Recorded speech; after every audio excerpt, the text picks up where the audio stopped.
I'm supposed to be recording. Can you like?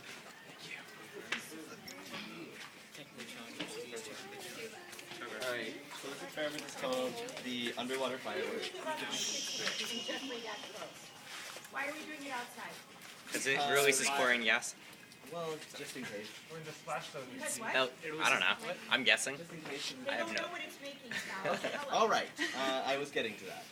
Alright, so the reaction is between chlorine gas, which is created from bleach and hydrochloric acid, that bubbles through the water, and also calcium carbide. So that's what I want to stop for. He's too close. He has no laboratory safety glasses. We're outside.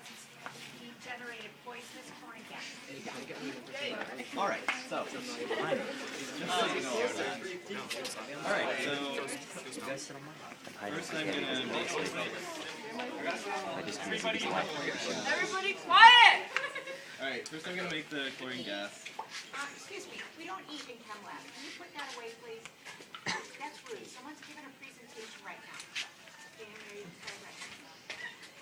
Okay. And as you saw, when I swirl it, it makes the gas.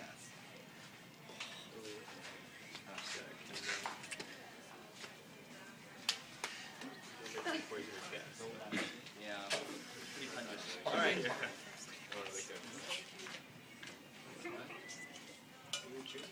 Alright, that's creating acetylene gas. Oh! Oh god. Oh God. Yeah!